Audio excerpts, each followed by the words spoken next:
अब इजराइल के सामने एक नई समस्या पैदा हो गई है। उसने अमेरिका के आशीर्वाद तल्ले या अमेरिका को फंसाकर जैसे भी हो, उसने अलग अलग मोर्चे तो खोल लिए। पहले गजा के साथ, फिर अभी लेबनान के साथ, सीरिया के साथ भी उसका, क्योंकि जमीन कब्जानी है, ईरान के साथ अलग। उसने इतने दुश्मन बना लिए सिर्फ अमेरिका के सहयोग से। उसे लगा आज नहीं तो कल अमेरिका की दुखती नजर पकड़ेंगे, ट्रंप की पकड़ेंगे, अमेरिका का मतलब ट्रंप, और तुरंत भागे भागे ट्रंप कहेंगे लो भैया और हथियार लो।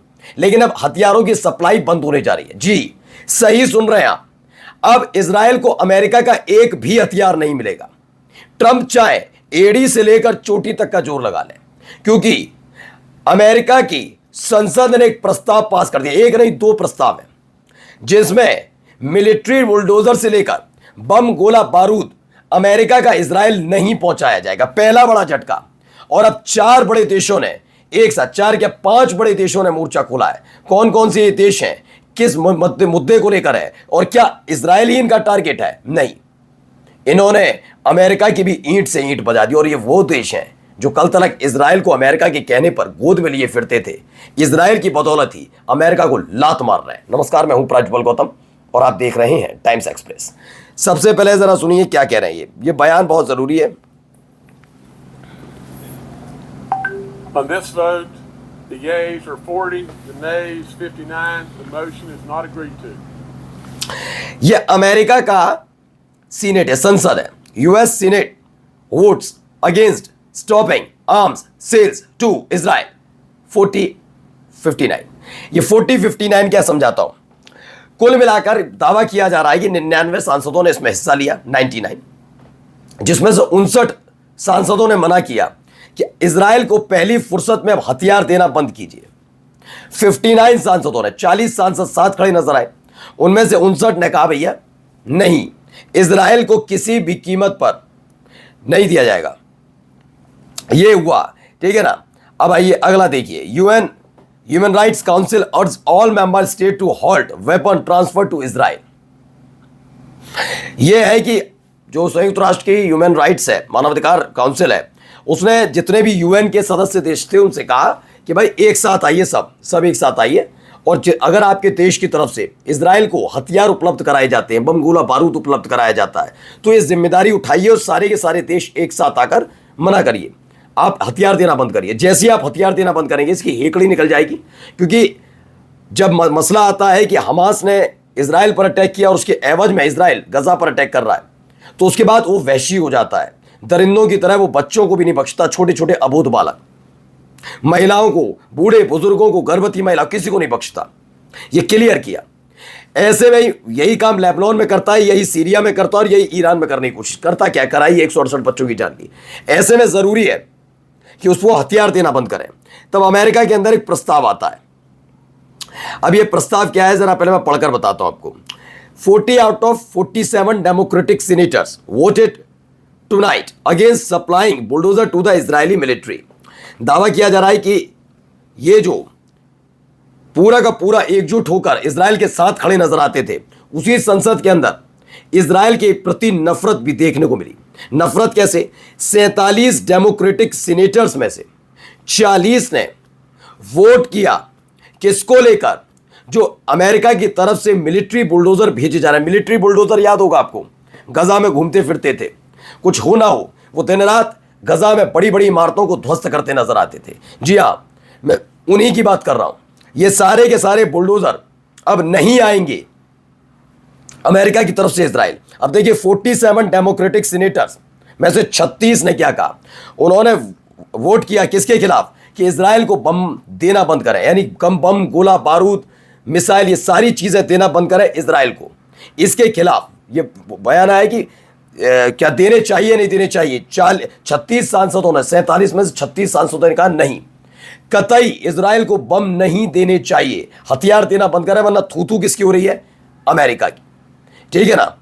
No democratic senator considering a presidential run voted this evening in favour of supplying weapon to Israel. तो यह भी एक खबर निकल कर आई। चलिए अगली खबर देखते हैं। अब खबर है इटली से जुड़ी हुई। इटली ने इजराइल के साथ अपना रक्षा समझौता रद्द कर दिया। एक तगड़ा झटका इटली ने पहले इजराइल को दिया, इजराइल के साथ इटली ने अपना रक्षा समझौता रद्द कर दिया। अरबों डॉलर का ये रक्षा समझौता था जिसे रद्द किया। इजराइल द्वारा लेबनान में सैन्य कार्रवाई से नाराज इटली सरकार ने यह फैसला उठाया।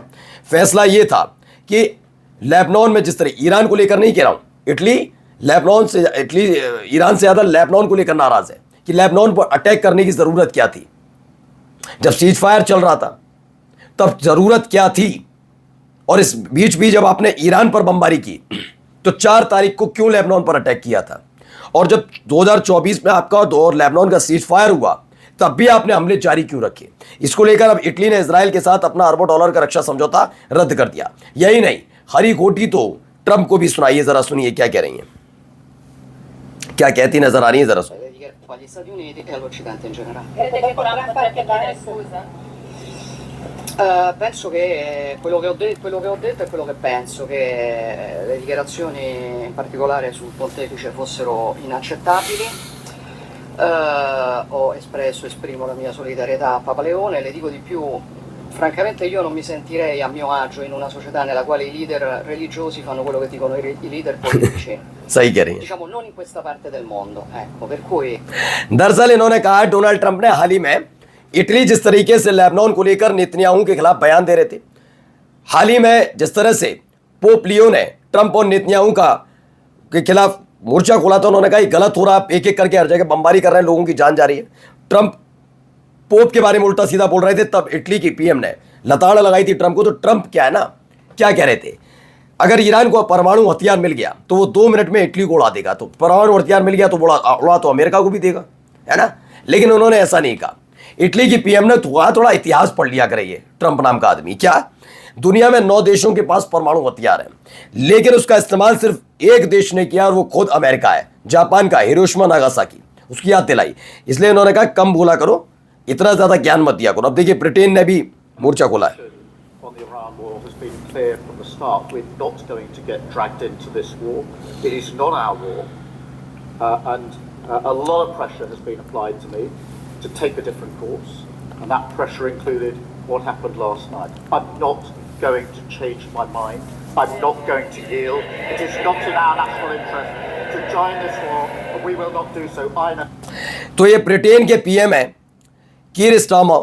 उन्होंने जब तक ट्रंप ने एक बयान दिया था, मैं ब्रिटेन और अमेरिका के बीच हुए समझौते को निलंबित करने के बारे में सोच रहा हूं कि स्टारमर ने युद्ध में मेरा साथ नहीं दिया। युद्ध का मतलब स्ट्रेट ऑफ हॉर्मुज में घेरने जा रहे हैं ईरान को, दे दो साथ, नहीं दिया। सनक में साथ नहीं दिया। स्टारमर ने कहा कि मैं दबाव में आकर कोई कदम नहीं उठाऊंगा, ये युद्ध मेरे राष्ट्रीय हित में नहीं है। बहुत से लोग मुझ पर दबाव डालने की कोशिश कर रहे हैं, लेकिन मैं ट्रंप के आगे झुक नहीं सकता। ये क्लियर कर दिया कि मैं झुकूंगा नहीं।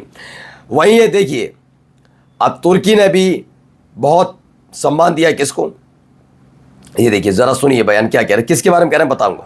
Buradan Gazi Meclisimizin çatısı altından Gazze kasabı Netanyahu'nun tehditleri karşısında dik bir duruş sergileyen İspanya Başbakanı değerli dostum Sanchez'i canı gönülden tebrik ederim.